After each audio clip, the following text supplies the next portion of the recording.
Voici les nouvelles de la semaine du 20 juillet dans la vallée de la Matapédia. La santé publique du Bas-Saint-Laurent fait état d'un 5e cas de COVID-19 dans la MRC de la Matapédia depuis le 21 juillet dernier. Jusqu'à cette date, on présentait les données de la vallée de la Matapédia avec l'indicateur de moins de 5 cas. Les seuls MRC de la région qui n'ont toujours pas 5 cas actifs sont la Métis, la Matanie et les Basques. Du côté du 6 Bas-Saint-Laurent, on précise que ce 5e cas dans la Matapédia est isolé. On rappelle que la clinique de dépistage pour le secteur de la Matapédia est toujours située à l'hôpital d'Amqui et ce, sous rendez-vous. À compter de lundi, le 3 août prochain, le nombre maximal de personnes permis dans les lieux publics lors d'événements intérieurs et extérieurs passera de 50 à 250 personnes, a annoncé le gouvernement du Québec le 23 juillet dernier. Cette nouvelle règle s'applique aux lieux publics et non aux rassemblements intérieurs et extérieurs d'une résidence privée ou d'un chalet. La limite pour ces rassemblements privés demeure toujours de 10 personnes seulement. Cette décision a été prise sur recommandation des autorités de la santé publique. Les festivals et les grands événements demeurent cependant interdits jusqu'au 31 août prochain. Suite aux allégations d'inconduite sexuelle à lesquelles fait face le chef du Bloc québécois, Yves-François Blanchet, Christina Michaud, députée d'Avignon-Lamétis-Matane-Matapédia, dit donner toute sa confiance à ce dernier. Elle mentionne qu'Yves-François Blanchet est un homme intègre, honnête et résolu à servir les intérêts des Québécoises et Québécois. La députée ajoute que les allégations anonymes faites contre lui sont fausses et tout le caucus le soutient sans hésitation. Lors de son récent passage dans l'Est du Québec, le premier ministre Legault s'est arrêté à Rivière-du-Loup, Carleton-sur-Mer ainsi que Bécomo. Les préfets des MRC de la Matapédia, la Métis et la Matanie déplorent de ne pas avoir reçu aucune invitation pour aller rencontrer le premier ministre à Rivière-du-Loup.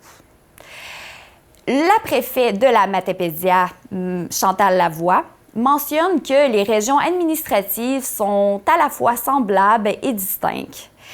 Elle se demande comment nous pouvons les faire valoir quand nous n'avons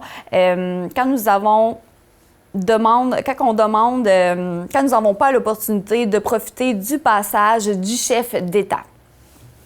Du côté du bureau de la ministre Marie-Ève Proulx, on explique que la visite du premier ministre au Bas-Saint-Laurent était principalement pour le comté de Rivière-du-Loup des Basques.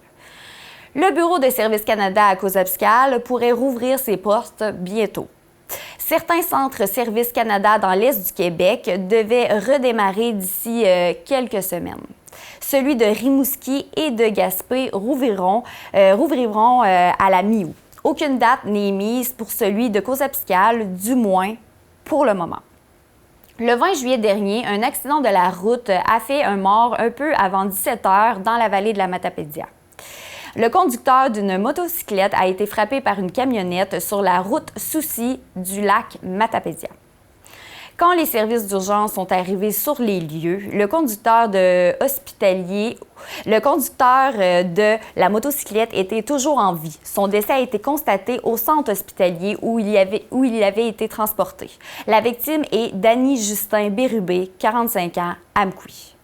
Le conducteur de la camionnette est un homme de 29 ans de Matane. Ce dernier a été placé en état d'arrestation puisque l'alcool pourrait avoir joué un rôle dans cette collision. Une machinerie forestière a été à la proie des flammes dans le secteur de Sainte-Marguerite-Marie, près de Cozapiscale, vers 20 h mardi. Heureusement, personne n'a été blessé. Les recherches se poursuivent afin de retrouver Maxime-André Brodeur, porté disparu depuis le 8 juillet dernier. Certains détails émis par la SQ ont pour effet de concentrer les recherches au Bas-Saint-Laurent. Rappelons que la dernière fois que l'homme a été vu sur la 132, dans le secteur de Sainte-Anne-des-Monts, il se déplaçait à bord d'une camionnette blanche et de marque Ford Transit, année 2015, et immatriculé avec le mot « festin ». Il mesure 5 pieds 9, il pèse 150 livres, ses yeux sont de couleur paire et ses cheveux sont châtain roux. Il porte plusieurs tatous. Si vous l'apercevez, veuillez composer le 911.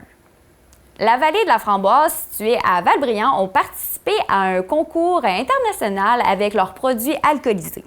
L'entreprise matapédienne a gagné une médaille de bronze avec l'apéritif de framboise douce Anna, une médaille d'or avec la liqueur de framboise et de cassis, le brochu, et une double or avec l'apéritif de bleuet, le fabuleux. Félicitations à la vallée de la Framboise. Finalement, un avis d'entrave s'ajoute dans la vallée. C'est à Saint-Noël, à la hauteur de la route McNider Nord jusqu'au 7 août prochain. C'est ce qui termine le bulletin de nouvelles de la vallée de la Matapédia et on se voit vendredi prochain à la même heure.